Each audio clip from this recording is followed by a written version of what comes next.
I was a scheduled speaker up at Diablo Valley College, just up in Central California.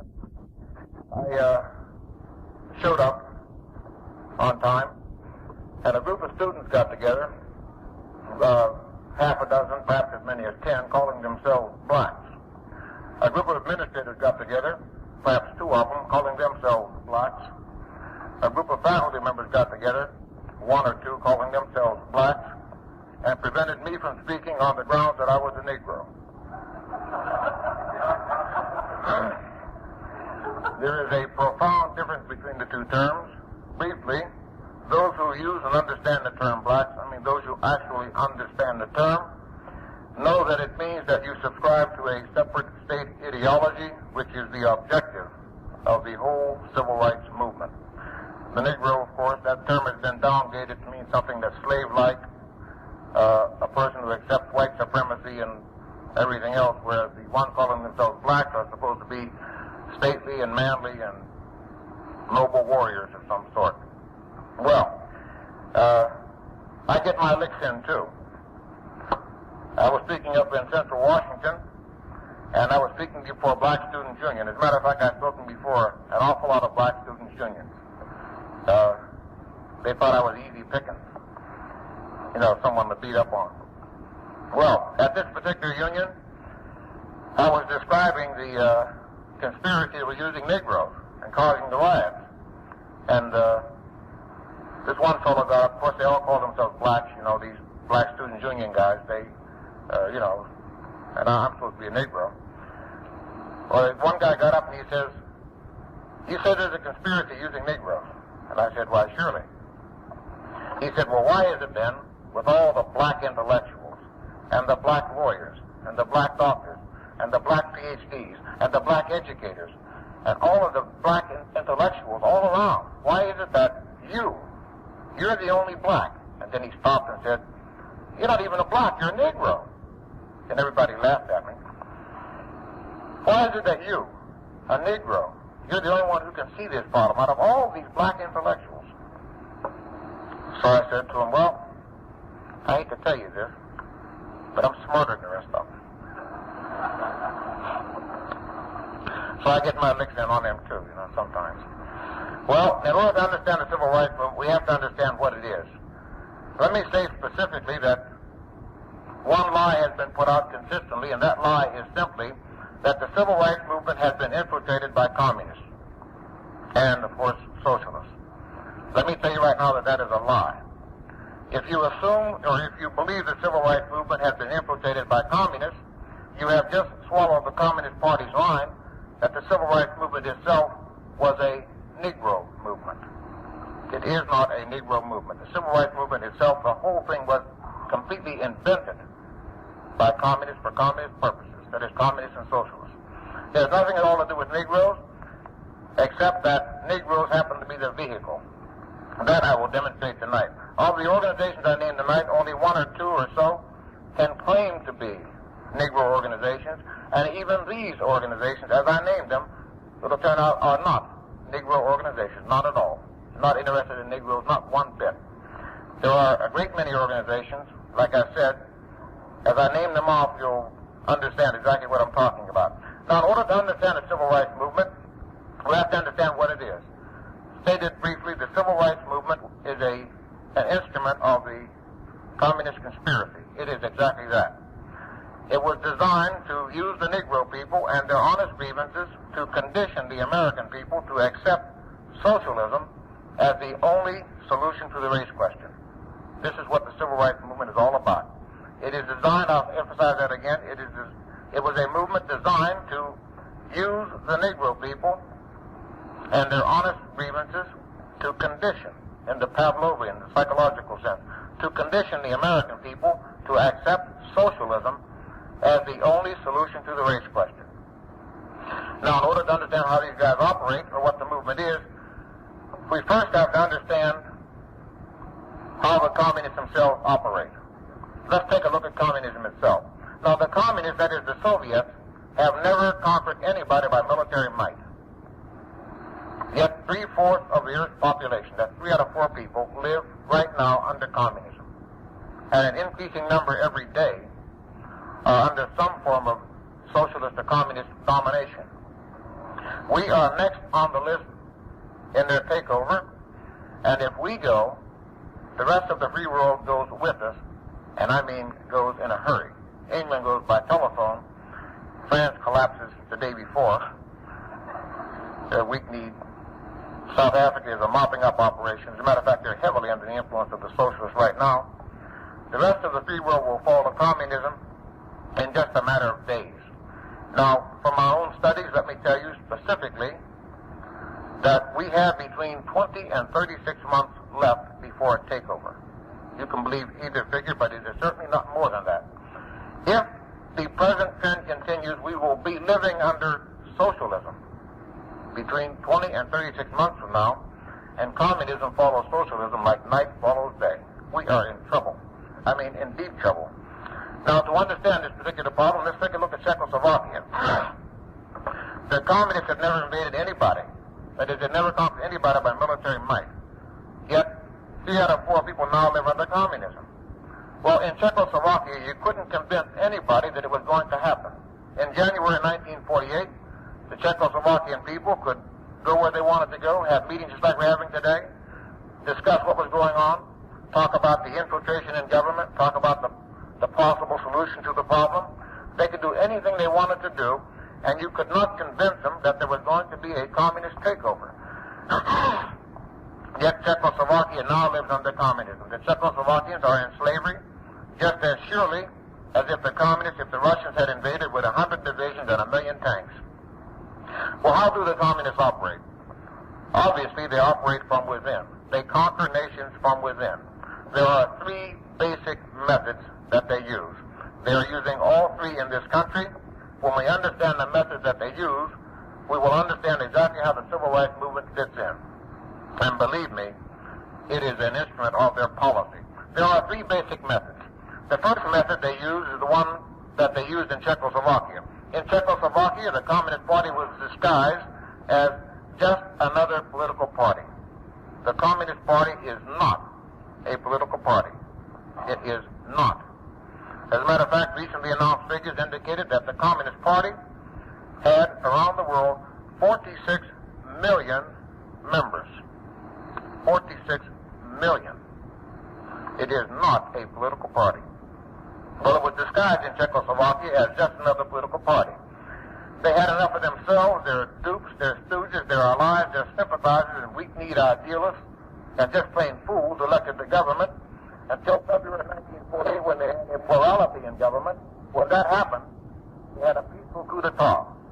Czechoslovakia was slipped behind the Iron Curtain in February 1948, and not a shot was fired. And then, of course, they took those fools, their dupes, their stooges, their allies, and their idealists out and shot them after the takeover. This is exactly the same technique they used in Russia when they took over Russia. Russia was taken over in 1917, that is in March of 1917. The Tsar abdicated in March. We've all heard about a revolution in October. The Tsar abdicated in March. The man who took over was, of course, a socialist, this Kerensky, who just died. He taught for 30 years up at Stanford University, incidentally. You wonder what's wrong with Stanford?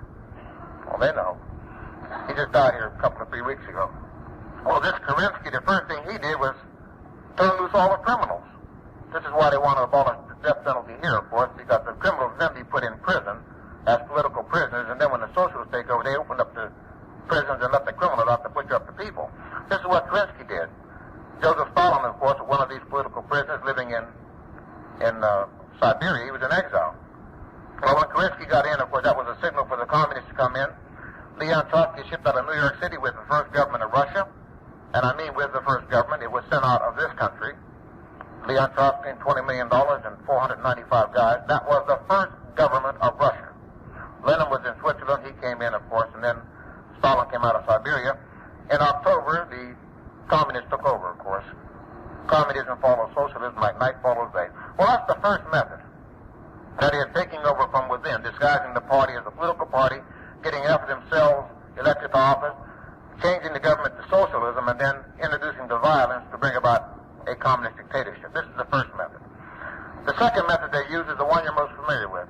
This is the method they used in China, Cuba, Algeria. They're using it in Vietnam, and they use it in so many places that you ought to know what it is. It is simply dividing the people, fomenting a civil war in the country, and then calling that war a war of national liberation.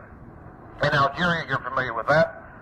It was the Muslims versus the Christians. It was the Jews versus the Gentiles. It was the settlers versus the natives. They had the population all split. They made a civil war, but they called it a war of national liberation. In Cuba, they split the peasants, the so-called peasants, against the landlords. It was the city dwellers versus the corrupt government. They split that country, had them fight, and of course this was a war of national liberation. But the one you're most familiar with, and the one which has the closest parallel to what they're doing here, is the one they used in China. In China, they used exactly the same technique. There it was supposed to be the landless peasants against the landlords. And the slogan there was agrarian reform.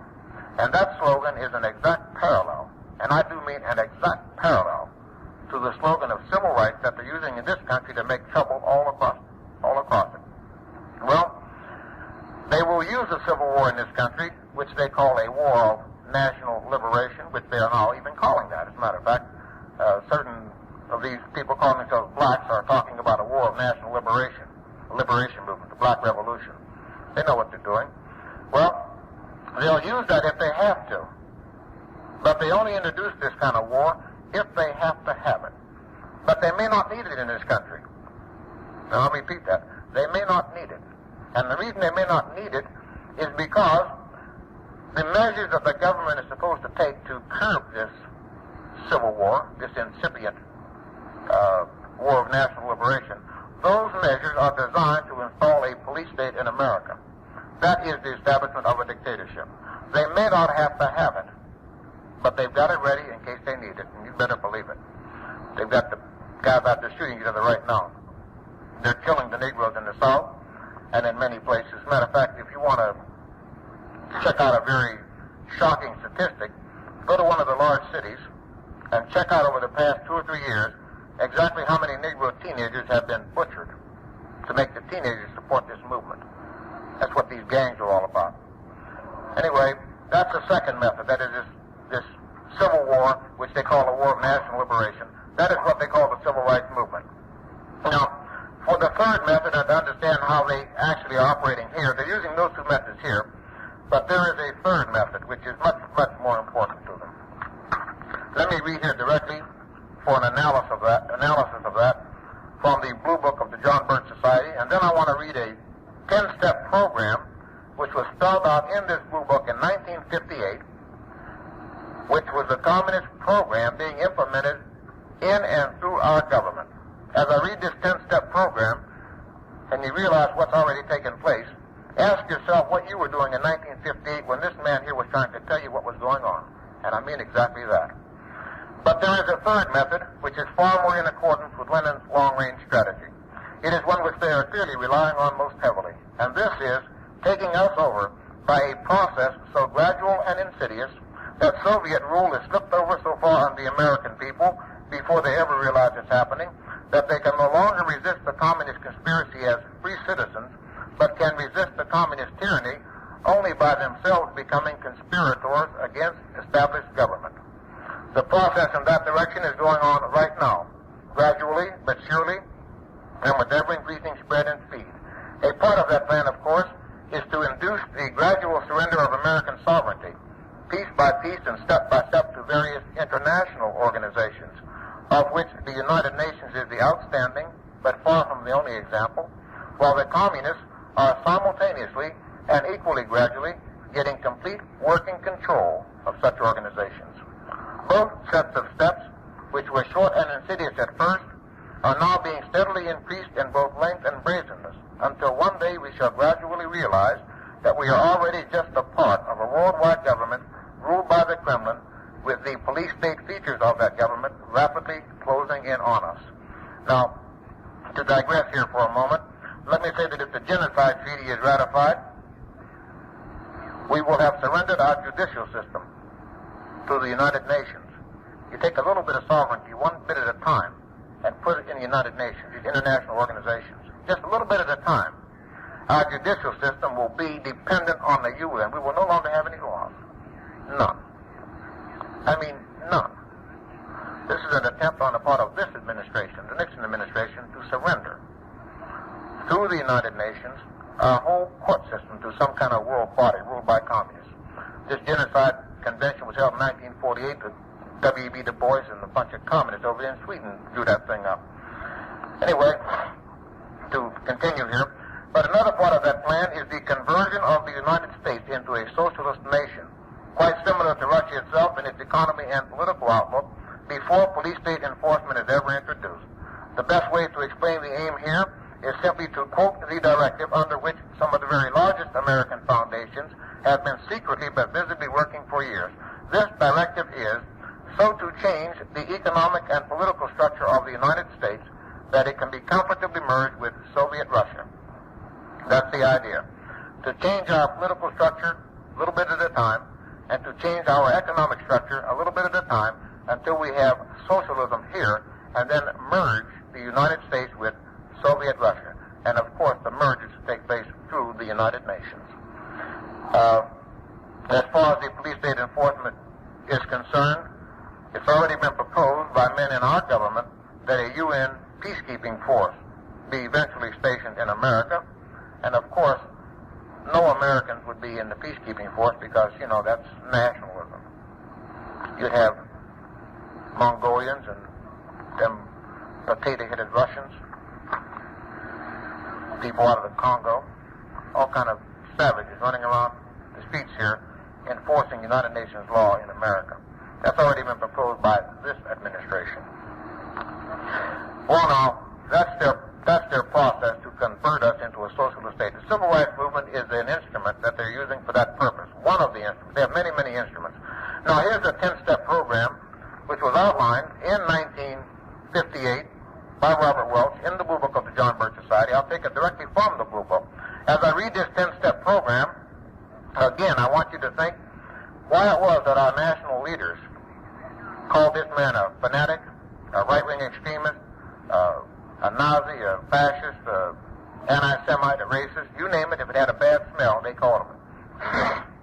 And most Americans fell for the trick. Now, he was talking about Sputnik. They put up Sputnik, and then they introduced a huge program in our government by way of Sputnik. Now, this is before the program ever took place. This is in 1958, mind you. Now, here's what he said. We are talking at this point about the usefulness of Sputnik to the communists and their socialist allies through its impact on the psychology of the American people with regard to their domestic affairs. That is the domestic conversion here.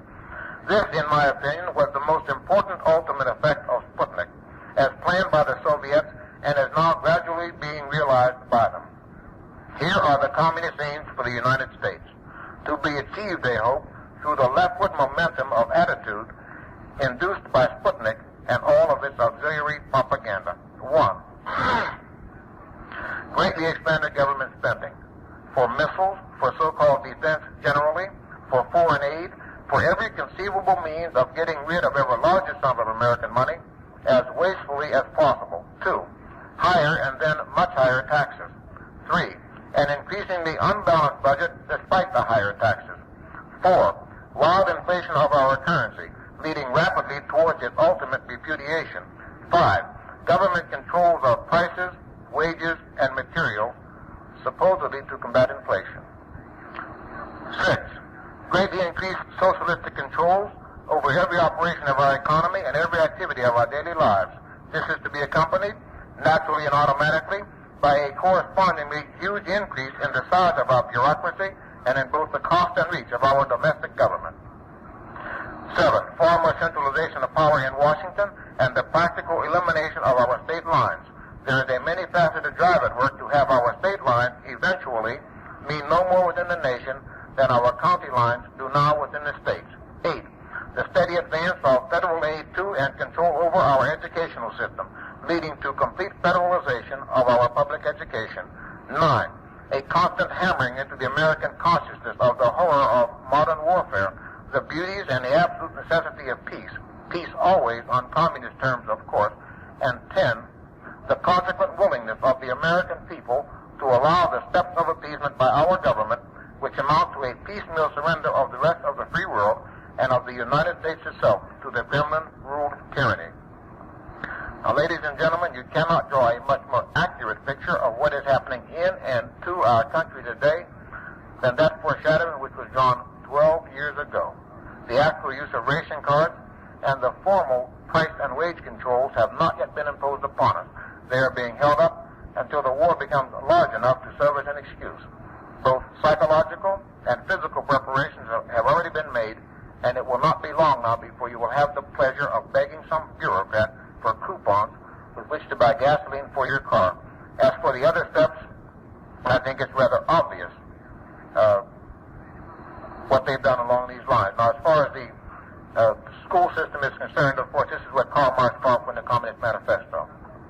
Those of you who have friends in the post office, and those of you who don't, I urge you all to go down to the post office and ask the postmaster if he ever had ration cards that were distributed under Lyndon Johnson.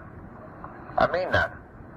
They were distributed under Lyndon Johnson. They're waiting just for the moment when they can precipitate a crisis and install those ration cards. Government control of food, of course, is the way they took Poland, the way they took China. Same thing. And as far as the money is concerned, they've already printed that red and yellow and blue money. You'll turn in 10 green dollars for a red one, and then 10 red ones for a yellow one, and 10 yellow ones for a blue one. That was printed under Lyndon Johnson. We're in trouble. We're in deep trouble. Well, that's their process. That was described in 1958, and that's what Sputnik was all about.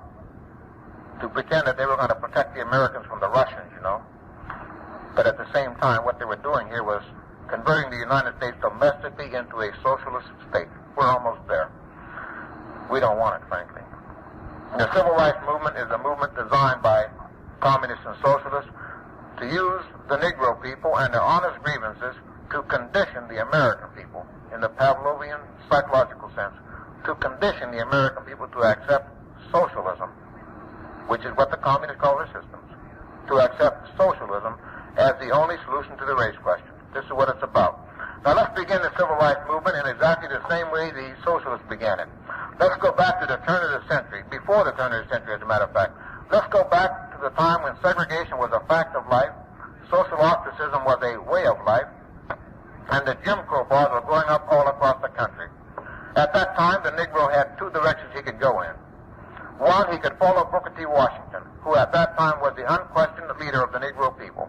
Washington had a basically individualistic philosophy. He might have even been called a German philosopher. What he said simply was, get yourself a trade. Become a carpenter or a hod carrier or a farmer, an inventor, whatever you had to become. And once you had something to offer in the marketplace, you wouldn't be excluded from the public place. He saw the exclusion as a deliberate plot. He knew exactly what it was. There were other people in this country, though, who didn't want the Negro to achieve anything. They thought he should subordinate everything to this fight for so-called social equality. These people happened to be white. Practically all of them. As a matter of fact, for the purposes tonight, they were all white. Now, they belonged to an organization which later became known as the Intercollegiate Scholastic Society. This organization is the granddaddy of all of the organizations that I'll mention tonight. And all of the organizations I mentioned tonight, except the Communist Party USA, are tax-exempt foundations. Each and every one. All of them. These are some of the very large foundations, along with the Rockefeller Foundation, the Ford Foundation, the Carnegie Endowment for International Peace, the Carnegie Corporation. These foundations, all of them, are working for the conversion of the United States into a socialist nation. And when I name the foundations, you'll understand what that is. Now, these socialists did not believe in overthrowing governments. They believed in taking over government from within. Now, they had three methods of operating. They knew that for all intents and purposes, men in all countries are controlled by institutions in those countries. In all countries. Can I interrupt you for a minute? Sure. Is there a Mr. Richard Fry here? Is he here tonight? Mr. Richard Fry?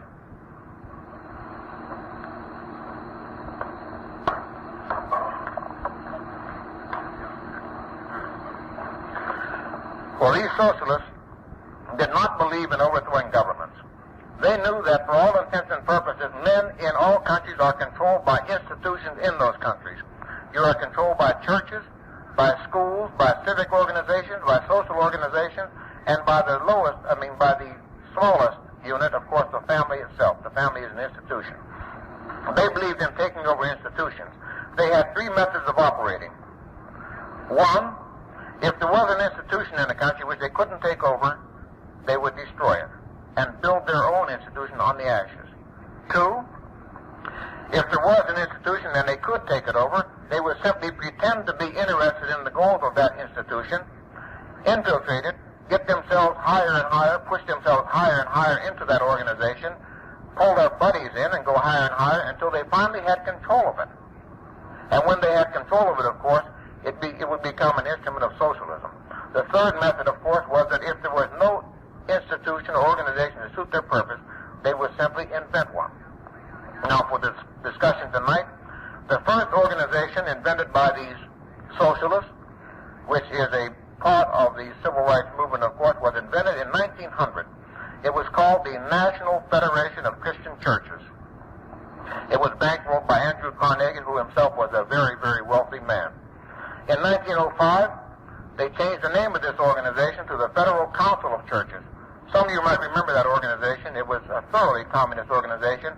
As a matter of fact, it had an extremely bad smell. So bad, in fact, because of the record before the war as pro-Soviet propagandists and during the war as just plain old agents of the communists. It was so bad that they had to change the name of it. In 1950, they changed the name to the name it's currently known by, the National Council of Churches. This is where it came from. This is the first organization. The function of the National Council of Churches was simply to impose a socialist church dictatorship on the churches and to convert the Protestant churches into an instrument working for socialism. They have already done that. The social gospel of Karl Marx is being preached in the pulpit each and every day from practically every church in this country. The second organization they formed, of course, was the one which drew in the Negroes directly. They searched the colleges for years trying to find some Negro who would lead the other Negroes in this fight for social equality. That's the term they used. They found one. They found him at Harvard University. I don't know why it took them years to find one. If I were looking for a socialist to betray somebody, I'd go directly to Harvard. It's a lot of them there. Well, they found one. This one they found, of course, was W.E.B. Du Bois. This is the same W.E.B. Du Bois who joined the Communist Party in 1961 after having worked for communism each and every day of his whole life. This is the same Du Bois after whom the communist W.E.B. Du Bois clubs are named on our campuses. This is the man they found. They convinced Du Bois that he should lead Negroes in this fight for social equality, which, of course, is a euphemism for socialism. But to do so, Booker T. Washington would have to be destroyed because he was the leader of the Negro people. He was becoming very strong, as a matter of fact. To destroy Booker T. Washington, W.E.B. Du Bois formed in 1904 a movement called the Niagara Movement. The function of the Niagara Movement was simply stated to destroy Booker T. Washington. That's all it was supposed to do. Once Washington was destroyed, these guys, these socialists, would then rebuild on the ashes, build their own organization, pretending to be working for Negroes. Du Bois was successful in what he did.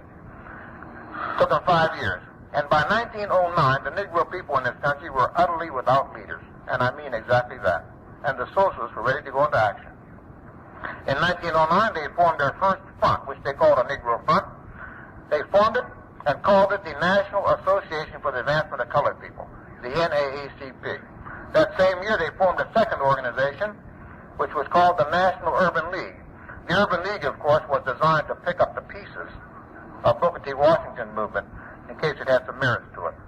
Everybody who previously backed Washington now, you see, were going to dump the money in the Urban League, not knowing what it was. The function of the NAACP was simply to use the Negro people and their honest grievances to condition the American people to accept socialism. Now, the whole banner of the NAACP crowd was going to be they were going to reform us into socialism. It was supposed to be a reform movement. They said they were social reformers. Well, now, you can notice what happened right away. Those people who wanted to genuinely help Negroes and who had been helping Booker T. Washington now donated their money to these two so-called Negro organizations. There were no Negroes in the organizations. They were not, they are not, and they never will be Negro organizations. By the same token, they were not, are not, and never will be white organizations.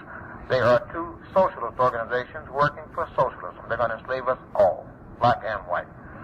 Well, the people who wanted to help Negroes donated their money to these two organizations, and they were betrayed right away. But you notice something else that happened here. The very rich people, that is the Morgans, the Rockefellers, the Carnegie types, these people, the Schiffs, they were able to give money to these two organizations under the guise of helping Negroes. They knew that they were socialist organizations working for socialism. Now, the word for what they were doing was treason. The word for it is still treason. And someday you're going to have to learn to call it that. Because if these guys take over, you'll have to call it progress. And I mean that. You'll be in slavery and you'll call it progress. If you speak out, they'll kill you. Well, that was in 1909. Now, there was some danger that the American people might discover what they were doing. So in 1917, they formed themselves a legal fund. Now, the they I refer to here, of course, is the people or the organization known as the Intercollegiate Scholastic Society. Again, it is the granddaddy of all of them. Like that cornucopia horn, everything flows from that. Well, in 1917, they formed a legal fund for themselves to protect themselves. They called this legal fund the Civil Liberties Bureau. In 1918, they changed the name of this thing to the National Civil Liberties Bureau. Now, there was a revolution in Russia in 1917. I mentioned how the first government in Russia was installed out of the United States. That communism was imposed from the top down on the Russian people. Nobody wants communism. I mean it. Nobody. It's put in from the top down. Every country, from the top down. By men in the very high political, economic, and social circles, it's imposed on the downtrodden masses. Communism is not a rising of the masses. It's the exact opposite. It's a suppression of the masses. Well, the American people discovered what communism was. Communism was just the enslavement of people by government. It was a system where they were butchering people on a scale never before imagined. Well, now, the socialists had to do something about that. See, Trotsky and the boys were in that socialist movement in this country. They were all in it together. So the socialists had to disguise themselves as good guys and paint something else as bad guys. So in 1919, they formed a front for themselves to represent the violence. This front they called the Communist Party USA, formed in 1919 by the very same people out of the very same organization which formed what's now the National Council of Churches, the NAACP, and the National Urban League. And to complete this part of the picture, in 1920, they changed the name of their legal fund to the name you currently know it by. They changed it from the National Civil Liberties Bureau to the American Civil Liberties Union, the ACLU. This is where it came from. The function of the ACLU had many functions, but one of the functions was simply to socialize the law. A second function was to make it so that all lawyers had to support this socialization of the law, or you couldn't win the case if you didn't subscribe to socialism. A third function of that thing, of course, was to provide protection for the traitors. Let me read here how they were going to do it. This is from the director, the first director of that ACLU, Roger Baldwin. Here's what he told them to do. Quote, steer away from making it look like a socialist enterprise. We want to look patriotic in everything we do. We want to get a lot of flags, talk a lot about the Constitution, and what our forefathers wanted to make of this country, and to show that we are really the folks that really stand for the spirit of our institutions. Think about it. They're going to work for socialism, but they're going to shout freedom of speech, freedom of assembly, freedom of press. That's right. And they're going to show that they're really the people who stand for the spirit of the institutions, while they back us right into socialism. Well, that was in 1920. In 1920, this Intercollegiate Scholastic Society changed its name to the name it is currently known by. It's still in existence, of course. The name is the League for Industrial Democracy, headed by Michael Harrington. Industrial democracy is a euphemism for socialism. Now, I ask you a question. Does this sound like a Negro movement to you yet? The only reason they can claim it's a Negro movement is because they're going to use Negroes as a smokescreen for everything they do. And they did exactly that. In 1921, they formed at Harvard University. I guess they were getting wise to Harvard. They knew they had some fertile grounds there. In 1921, they formed at Harvard University a student branch of themselves. They called this student branch the Intercollegiate Liberal League. The initials of that organization are ILL, IL. I think they knew that there were going to be a lot of sick minds coming out of Harvard University. Anyway, in 1929, they changed the name of this organization to the Student League for Industrial Democracy. They organized on all of the campuses, of course. The function of that organization was simply to use the students, just simply stated, to use the students and to convert the colleges into an instrument working for socialism. This organization had the same name throughout the intervening years.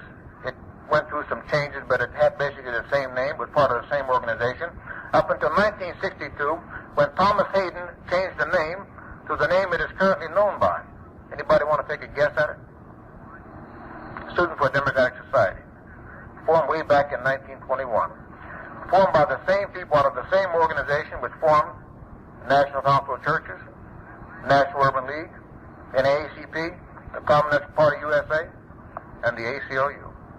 This is the civil rights movement. You better believe it.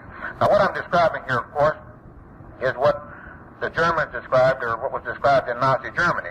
The Germans were told one time that they were working on baby carriages in a factory. So this guy's working on a spring, and this one's working on a long rod, and nobody knew what the total picture was. When they got that baby carriage assembled, of course, it turned out to be a machine gun. And the people who work on this civil rights program are all told that they're working for some sort of idealism. That is, in the ACLU, they're told, most people don't know what it's about, oh, you're working for the preserved institutions, or you're working for civil rights, something like this here, working for true brotherhood or something.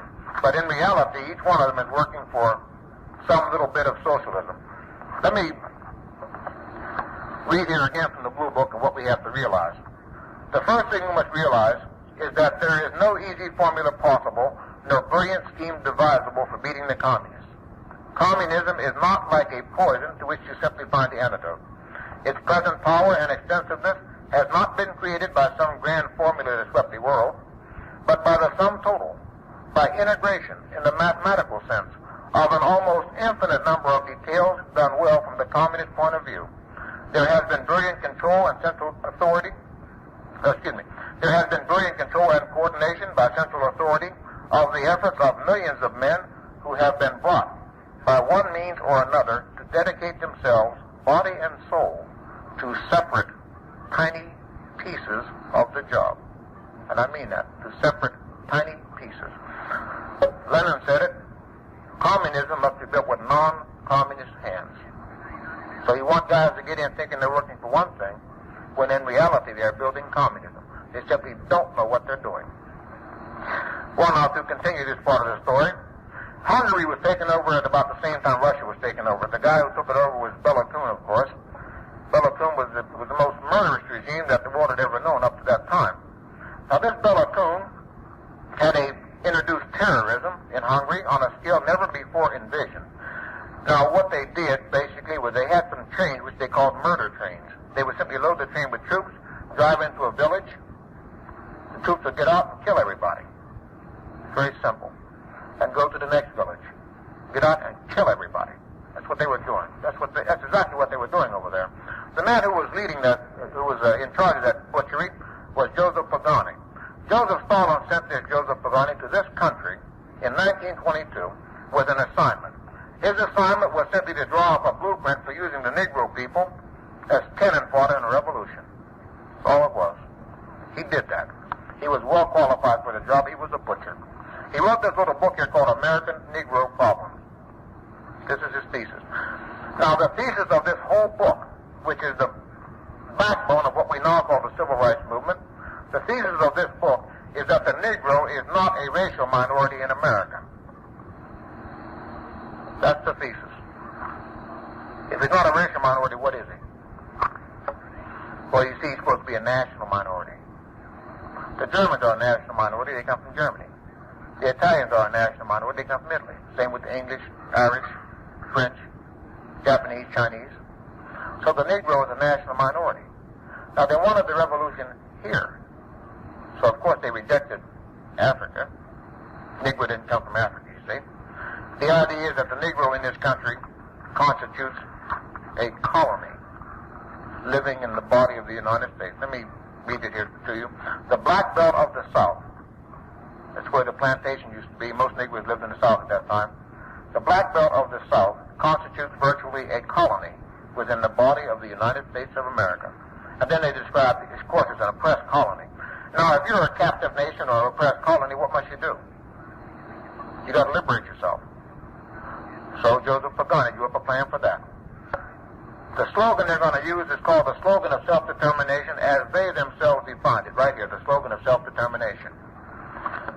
Here's what it says, quote, the Workers' Communist Party of America puts forward correctly as its central slogan, abolition of the whole system of race discrimination, full racial, social, and political equality for the Negro people.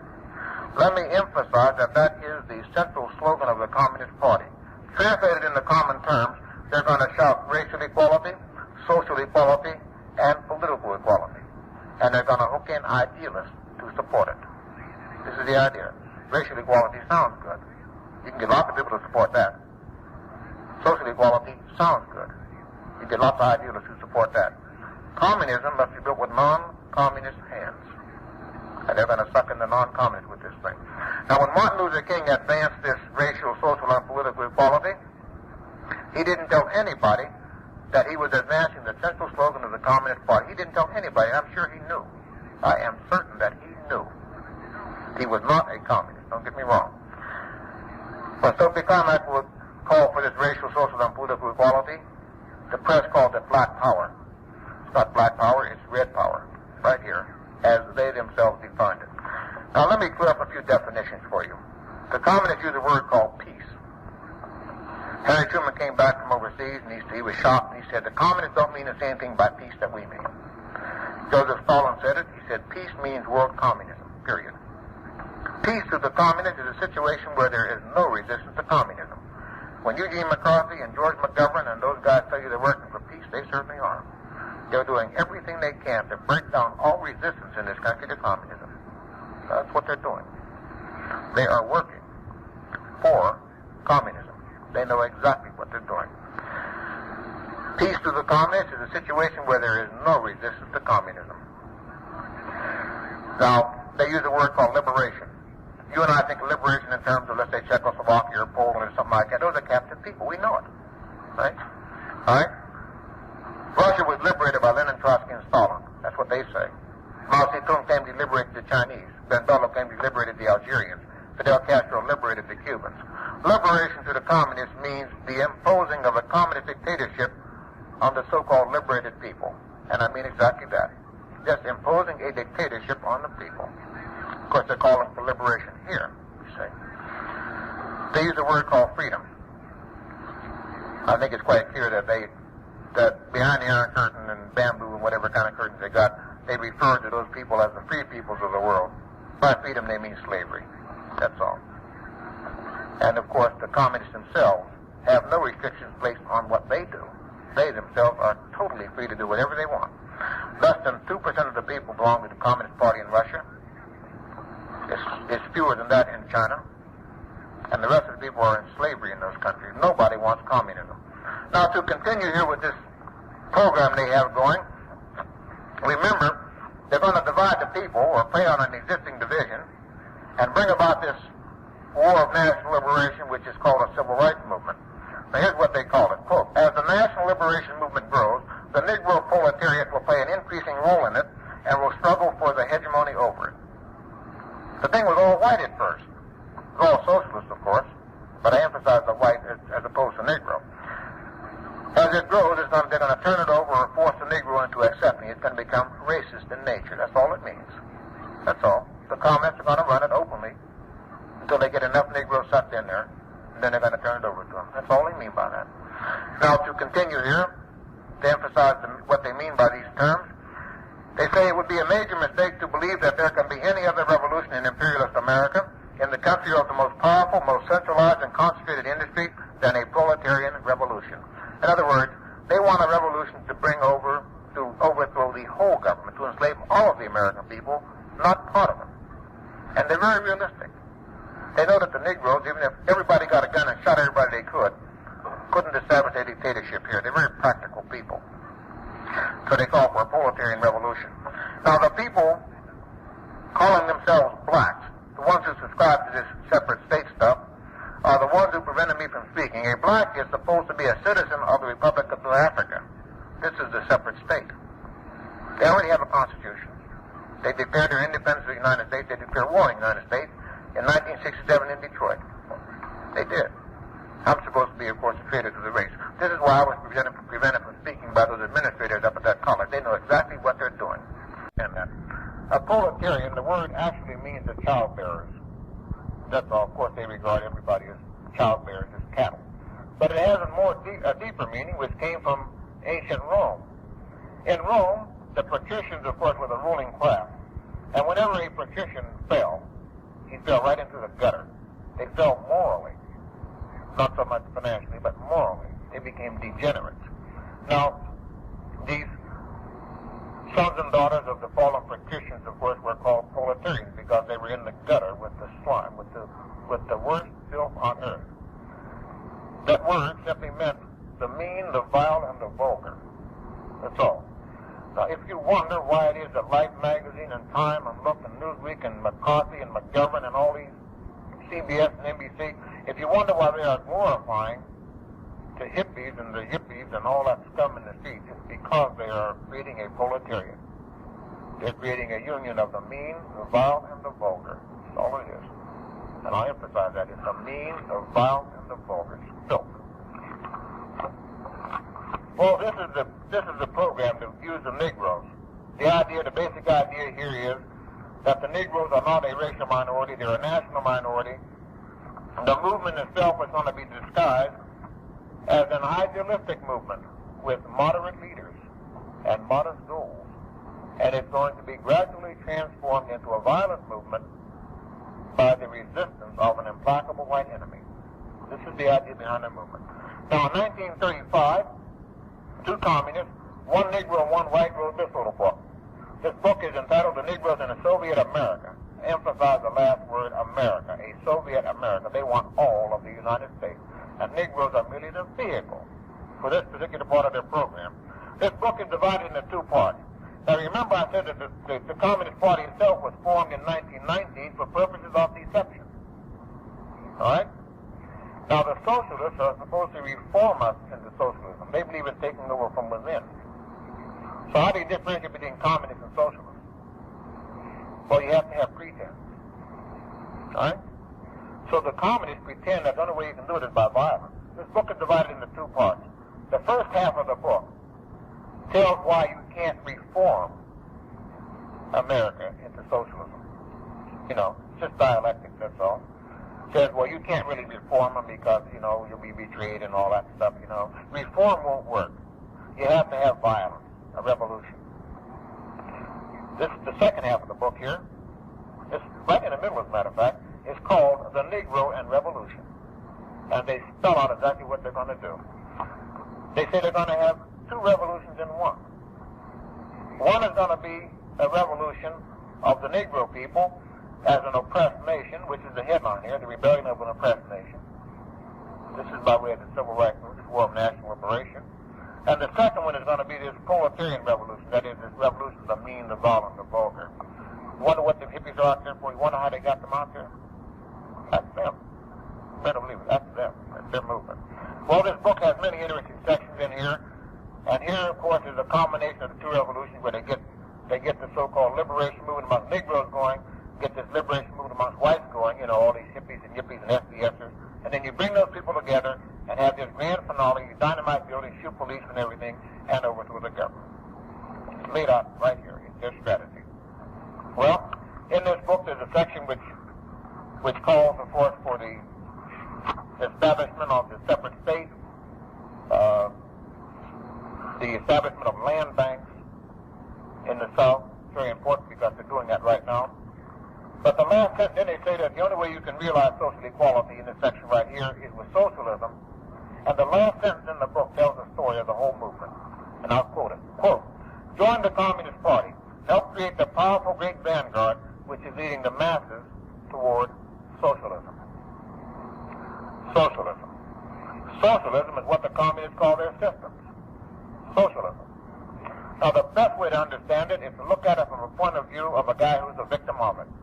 If one man controls the essential services of another, if he tells him where to live, what to do, when to get up, when to go to bed, when to marry, who to marry, whether to marry, how many kids to have, whether to have kids, when to eat, what to eat, how long to eat, how long to sleep, how many kids to have. If he has the power of life and death over another individual, that's called slavery. If the government does exactly the same thing, it's called socialism. Socialism is the enslavement of the people by the government. It's never been anything else, and it never will be anything else. It's what the communists call their system. That's all it is. The communists work for socialism, and the socialists work for socialism. They know exactly what it is. And a lot of fools work for socialism thinking it's something else. Well, it was in 1935 when this second book was published, this little pamphlet here.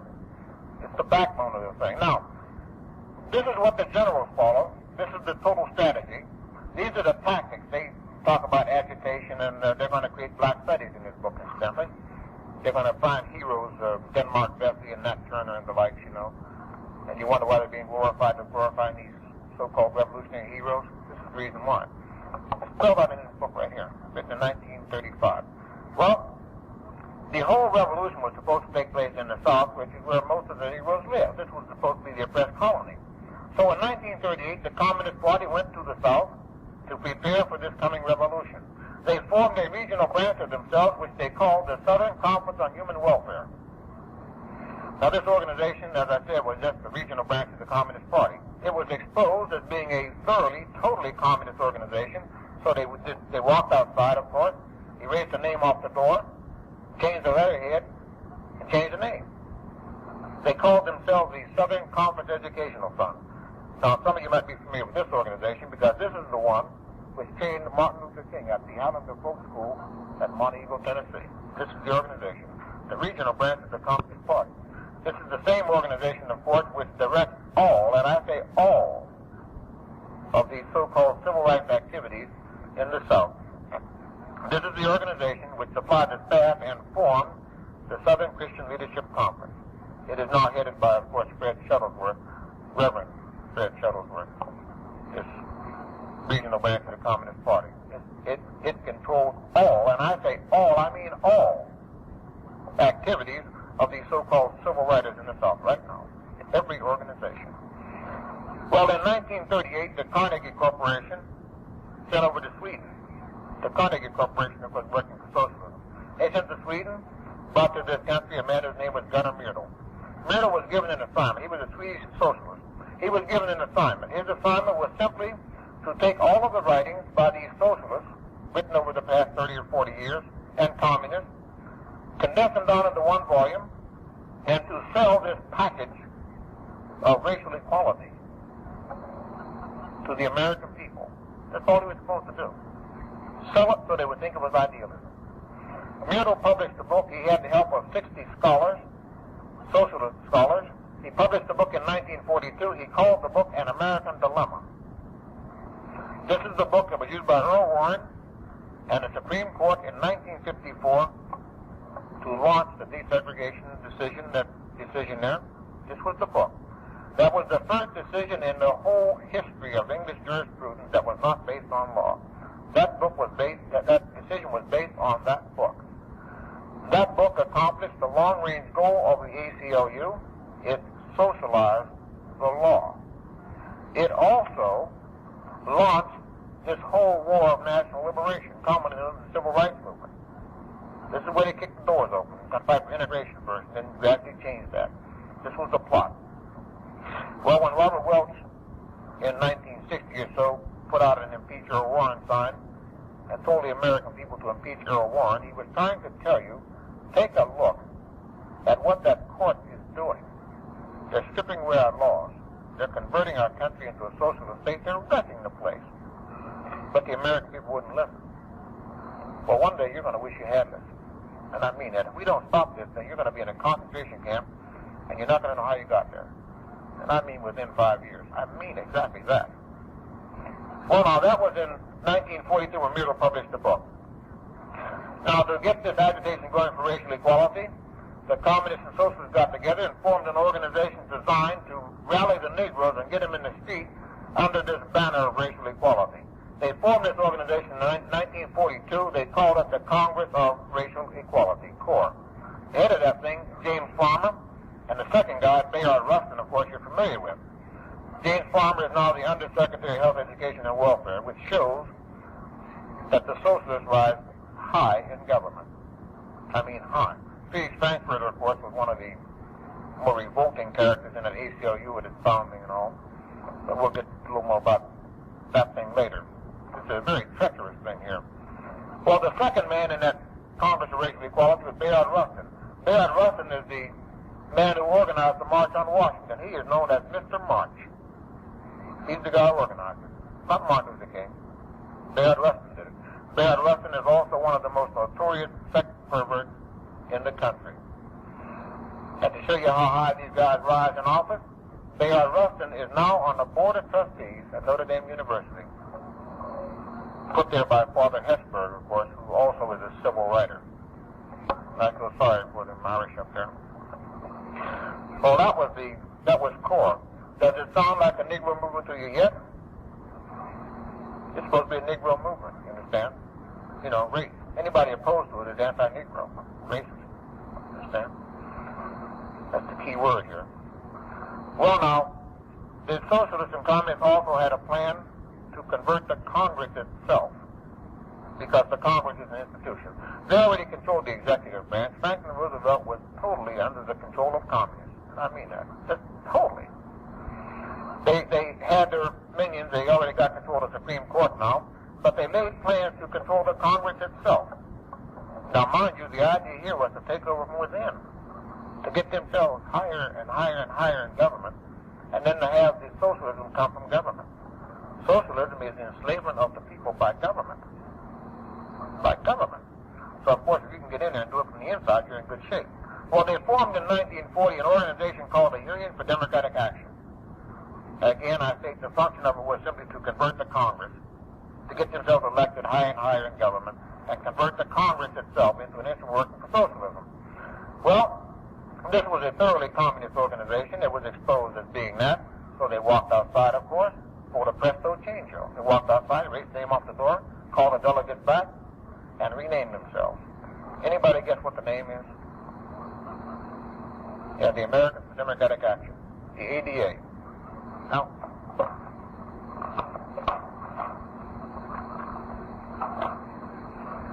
in case you never heard the ADA, let me read off some of the men they were able to funnel up into the Congress there, the guys who were working for socialism. The ADA is nothing but a regional, nothing but an arm of the Communist Party. Let me read it to you. In the Congress, they had Paul Douglas, Frank Graham, Herbert Lehman. Lehman, you remember, was the guy, Lehman and Abel Harriman are the two men who took all the food that we sent to Poland and gave it to the communists. And the communists used that food to starve the Poles and make them support communism. That's how communism got in Poland. Herbert Lehman, Will Rogers Jr., Abraham Ribicoff, William Proxmire, Pat McNamara, Estes T. Fawcett, Don Edwards, Joseph S. Clark, Francis Myers, Matthew Neely, James Murray, Hubert Humphrey, Maureen Neuberger, Harrison Williams, Jeffrey Cohelan, Charles Howell, Richard Bowen, Foster Faculo, Franklin D. Roosevelt Jr., James Roosevelt, Jonathan Bingham, and Chester Bowles. In the executive branch, the ADA has had G. Menon Williams, Wilbur J. Cohen, Archibald Cox, Thomas K. Finletter, Carl Rowan, Henry Fowler, Orville Freeman, Theodore Sorensen, Robert Weaver, Arthur Goldberg. Didn't you catch on to what's going on? They know exactly what they're doing. Well, they were working for the Democratic Party with the ADA. As a matter of fact, one of the charter members of that ADA was your governor, Ronald Reagan. He's a governor. I don't think we're supporting any political figures here. We're not. We let the chips fall where they may. Now, the guy knows what's going on. He claims to have broken with the ADA. But he's not telling the American people that the ADA is nothing more than an arm of the Communist Party, which is exactly what it is. It's an instrument for him. Well, anyway, the man who chaired that meeting at the founding of the ADA was Louis Farina, F-R-A-I-N-A. By coincidence, this is exactly the same man who chaired the meeting at the founding of the Communist Party in 1919. The same man. Somebody knows what's going on. We're being played for suckers. Communism can only thrive in ignorance, and I mean that. Only when you don't know what's going on. Nobody wants communism. Nobody. Let me read here again what communism is, because it we understand what it is, we might get a chance to oppose it. The West, gentlemen, is suffering under many delusions. One is that our enemy is an ideology. It is not. Communism is not a political party, nor a military organization, nor an ideological crusade, nor a rebirth of Russian imperialist ambition, though it comprises and uses all of these parts and pretenses. Communism, in its unmistakable present reality, is wholly a conspiracy, a gigantic conspiracy to enslave mankind, an increasingly successful conspiracy controlled by determined, cunning, and utterly ruthless gangsters willing to use any means to achieve its end. One means, of course, is to make socialism sound appealing, and above all, to make it seem inevitable. They're doing exactly that. See, Humphreys called himself a socialist. Martin Luther King called himself a socialist. Just one method. Now, in the 1950s, 1950 or 52, I've forgotten the date now, the communists and socialists got together and formed a second organization to run through the Republican Party. This second organization had some interlocking directors, of course. They were going to control both sides. The ADA was in the Democratic Party, of course. Now, this second organization was called Republican Advance. You remember this organization. It is currently called the Ripon Society. It's got the likes of Nelson Rockefeller and John Lindsay and this Charles Godell and Charles Percy and these so-called super liberals, all of whom, of course, are civil writers in this organization. But the point I want to make about this organization is simply that the pusher, one of the prime movers of the organization, was your president, Richard Nixon. When he was back in 1950. Which is to say simply that I don't know what the motivation is, but many of our men in government owe their position to the fact that they are participants in this conspiracy, whether that participation is by omission, simply by telling the American people nothing, or by commission, that is, going out there doing the dirty work for them. Communism, as Lenin said, must be built with non-communist hands. And it is being built with non-communist hands. People who are carrying out little wee pieces of the job under the banner of idealism. So they get hooked on that sort of stuff. Well, that was in 1950 or 52. I'll have to get the dates straight because I've been forgetting it lately. Now, we got the movement put together. That, basically, is the civil rights movement. Those are the organizations involved. Now, let's kick it off the way they kicked it off. In 1954, the Supreme Court issued that desegregation decision. I've already commented on that. And they were ready to get the ball rolling. In 1955, Rosa Parks, who was trained along with Martin Luther King at the Harlem Defoe School, was asked to give up her seat on a bus to a white man. She was sitting down, and the white man got on, and she was supposed to give him her seat. It shouldn't have happened. I don't know whether the man himself was trained by the communists, but I do know these things were happening in the South. I always tell people, I was down there one time. I was in Mississippi in 1950. I was in the Air Force. I caught a bus to ride up to Pittsburgh, and they had a purple curtain on the bus. They did. And the way they worked at it, they let all the white people get on first. And then, when all the seats were full, you know, they filled up in the front, you see. And if there were any seats left, they came and put a black curtain. There was a purple curtain across the aisle, and then the Negro sat behind the curtain. I know, I did it. Well, all I want to say to you is it's hot behind that curtain.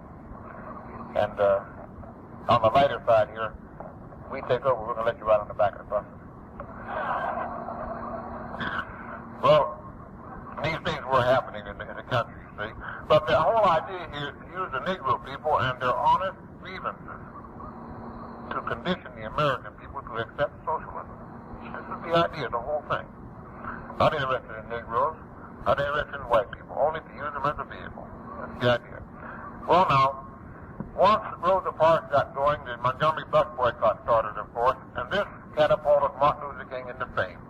He formed the Montgomery Improvement Association, and then you had the marches and demonstrations and stuff. Well, in 1960, or 59 or so, of course, the Southern Christian Leadership Conference was formed, again formed out of the regional branch of the Communist Party itself, staffed by it, and it's a staff organization. It supplies the staff to the other organizations. That's all it is.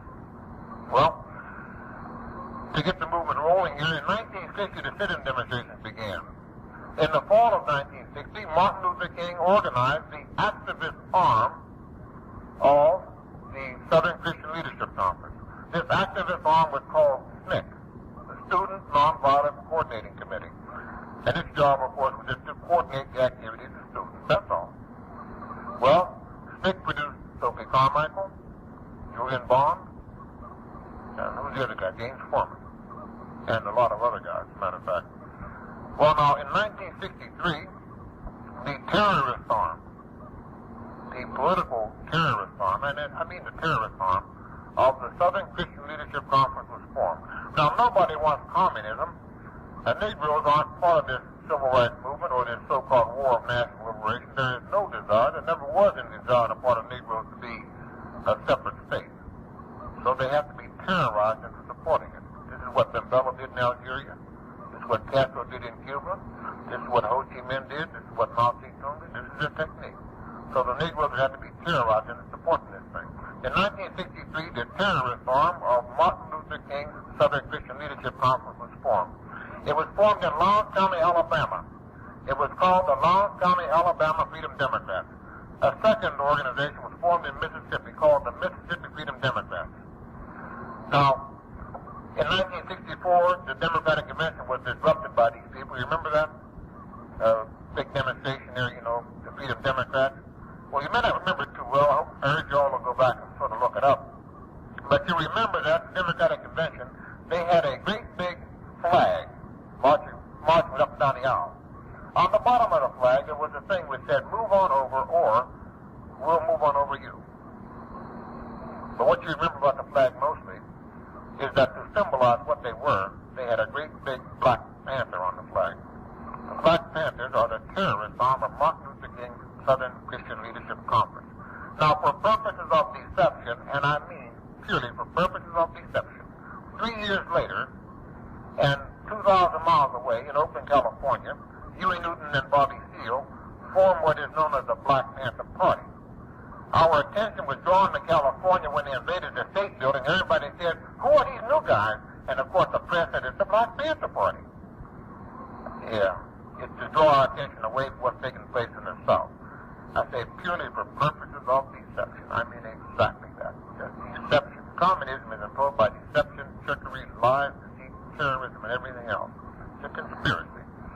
Well, this basically is the way the civil rights movement was growing in the South, and they are right now terrorizing the Negroes into supporting that. As a matter of fact, I have some articles on that, you remember, those of you who have seen the film Anarchy USA, you remember there was a Negro in the film named Terry Small, who was, I think, maybe 90 years old or so. He spoke out against what Martin Luther King was doing in the South. He knew what it was. You know what they did to him? Guy come in and hit him on the head and cut his tongue out. I mean that. Cut the old man's tongue out. He died, of course, for speaking out against King. It doesn't take too many throat cuttings or cutting out too many tongues there to silence the opposition. And that's exactly what they did. Those of you who see the film Anarchy USA will see that in the film, as a matter of fact. Very small on how they did it. A 17-year-old boy did that, of course. He was hooked on idealism. Well, now, to get to the other part of the movement here, to understand how it worked, remember the idea was to use the Negro people to condition, in the Pavlovian sense, to condition the American people to accept socialism. And the way to do it, of course, is to introduce changes in our economic structure and changes in our political structure, which gradually transform us into socialism. Martin Luther King described the technique to be used. Of course, it was called nonviolence. He described it April 3rd, 1965. I have his words right here. Nonviolence is not the absence of violence. It is not what you and I think it is. Nonviolence is a technique used to ram socialist legislation down the throats of the American people by using the Negro people to create crises. Here's what King said it was. 1. Nonviolent demonstrators going through the street to exercise their constitutional rights. Simply means you have a demonstration in the name of civil rights. Of course, the guys doing the demonstrating are CORE, SNCC, and FCLC, and NAACP, and, anybody else they can draw out their idealists. That was the first step. Now you keep demonstrating, and you keep demonstrating, and you keep demonstrating. You keep escalating that thing until you're ready for step number 2. You demonstrate night after night after night. It goes on for weeks on end. And then step number 2 comes in. Number 2, racist resist by unleashing violence against them. In other words, when you create enough tension, enough anxiety, you can get violence. Now, the violence may come by way of arrest. It may come by way of some Klansmen throwing rocks at them. It may come by way of somebody getting upset there and just starting a fight. But you had to have the violence in order to go to step 3 and step 4. They wanted the violence. Violence was the core of the nonviolent strategy. Without it, you had nothing. Step number 3 in this strategy was Americans of conscience, in the name of decency, demand federal intervention and legislation. Now, who are these Americans of conscience? Yeah, they call themselves liberals. Humphreys, Kennedy, Javits, those guys. See, when the violence occurs, they jump up and say, we must do something. That the violence has occurred because the Negroes don't have this right or don't have that right. We must pass this legislation. And by that time, the American people are so frightened by the coming violence that step number 4 is ready for them. Step number 4 is the administration passes legislation. So, that, my friends, was nonviolence. A technique employed is the same technique employed in Czechoslovakia, as a matter of fact, for those who want to study it. A technique whereby the Negro people were used to ram this legislation down our throats, which, of course, was supposed to help Negroes. Now, the best way to understand the legislation is to look at it in terms of what I call 50% rabbit sausage. Of course, nobody ever heard of rabbit sausage, but the Russians did. At the end of the Second World War, they were selling, this is how the story goes, they were selling to the Poles something they called 50% rabbit sausage. They made it by mixing together 1 rabbit and 1 horse. Okay? Well, now, the rabbit part, of course, is the part which supposedly aided Negroes. The other part, the bulk of it, was legislation which simply increased the power of the federal government. In other words, the idea is to introduce more government and more government and more government and more government and more government until you have total government. Establish the establishment in hippie language. Make it bigger and stronger and protest against it all the time. This is the technique being used. This is what King was about. Now, once they had the knowledge out of King, as much as they could, let me digress here for a moment to bring in the second half of the revolution. The second half is supposed to be, of course, the white people joining with the Negroes, the so-called white workers. Well, the way they got in, using Negroes as a smoke screen, was in 1960 or 1961, after SNCC was organized. Of course, the founders of SNCC, I mean, the guys that were in there, well, we'll get to that in a second, but the SNCC was organized, and then, with the demonstrations, the white people, they're ready to get the white kids in. Now, I want you all to think back to 1961. You remember the King had the demonstrations, the sit-ins and all that stuff? And then all of a sudden, one day, you looked at your television set, and there was a demonstration, maybe 50 people, maybe 100 people. A civil rights demonstration, nonetheless. They were sitting down or lying in the streets or standing arms locked across the doorway, and you looked at that thing, and there wasn't a Negro in the bunch. Who were those people? Who were they? Yeah, they belonged to the SDS. That's who they were. Now, they got a lot of white kids who wanted to help Negroes. See, the white kids on the campuses looked at the Negroes in the terrible fight, and they said, we didn't know that. We got to help them. And, of course, those SDSers on the campus who knew what they were doing, it was called the Student League for Industrial Democracy at that time. See? They changed the name in 62 to disguise it. Just purely for purposes of deception. Well, these SDSs on the campus went around whispering in the kids' ears, we got to do something for the Negroes. We got to do it. I ought to know I was in that. I wasn't in the Student League for Industrial Democracy. I was in college when they were doing it. I know exactly how they did it. Told the white kids, you got to help Negroes. We got to demonstrate. We got to help them. It's injustice and all that. And them dingy white kids went out there in the street, believing they were helping Negroes, and got in that movement. Well, I attended a meeting in 1961, May 1961. It's called the New Left, at which the plans were discussed, whereby the white kids were to be transformed into something called an anti-Vietnam War movement. movement. That's how they did it. They used Negroes as a smokescreen to suck them in, and then they built on that. Very simple.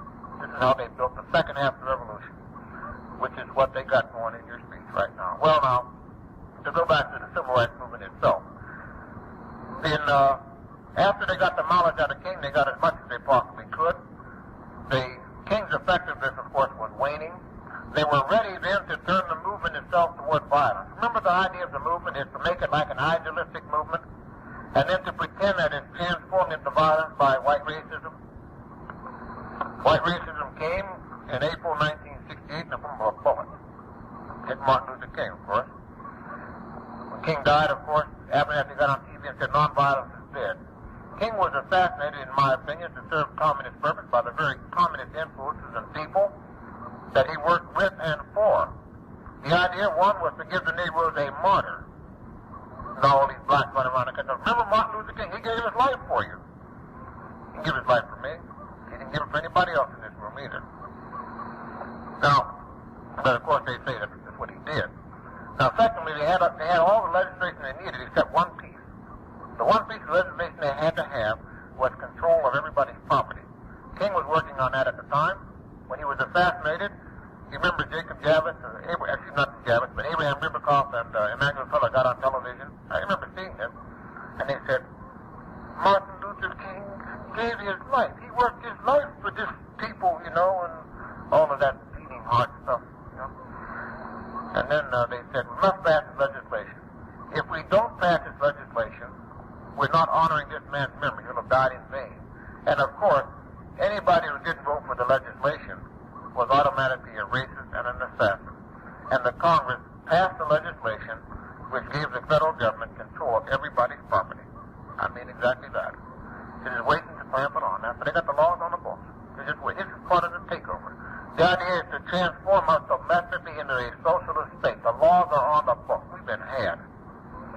Well, after King was dead, of course, they're ready for the violence. And this is the line they're pumping out. That, of course, King gave his life, and now you must have this violence, this war of national liberation. And this is what all the trouble in the streets is about now, the so-called shooting between the Black Panthers and the police and this assassination back and forth. This is what that's about. To make this thing violent. They have the revolution ready if they have to have it. They may not need it, because the measures taken by government to curb this violence, or allegedly to avoid this revolution, are the measures designed to create socialism in America. The slogan, of course, is change it or lose it. You've heard it. Change it, meaning accept socialism by way of legislation, or they threaten you with the revolution. That's all it means. Being used by men in our government. It's a technique, that's all. We've been had. Well, now that basically is the civil rights movement. There isn't time to go into much more detail in the movement itself, but it is a movement basically which thrives on hatred. They perpetuate hatred. They have to. Without the hatred, of course, they couldn't exist. Communism itself is a system built on hatred, built on widening differences between people and making the people fight. That is exactly what it is. It just thrives on hatred.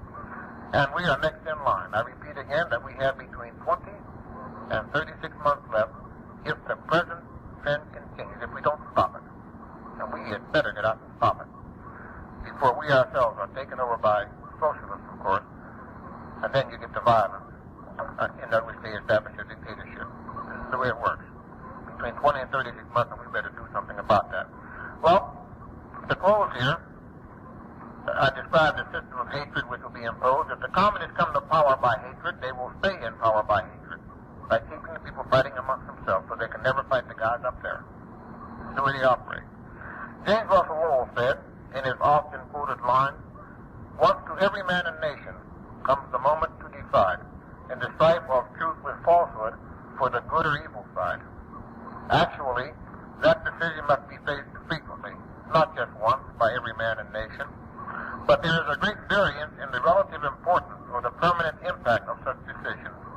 It seems beyond dispute, however, that no people, no race, no nation, no generation ever before had so crucially important a decision to make as faces us tonight. And our deepest worry of of all worries tonight should be not that we might consciously make the wrong decision, but that we might lose the decision simply by default through ignorance and gullibility and apathy and fear. Our decision will determine not only the kind of world our descendants are going to live in, it may determine which they will have for an ideal and a taskmaster, hatred or love. The ultimate question we must face in our solemn meditations and decide by our actions may hold the outlook and the fate of mankind through uncounted generations. We must decide, or it will surely be decided without us and against us.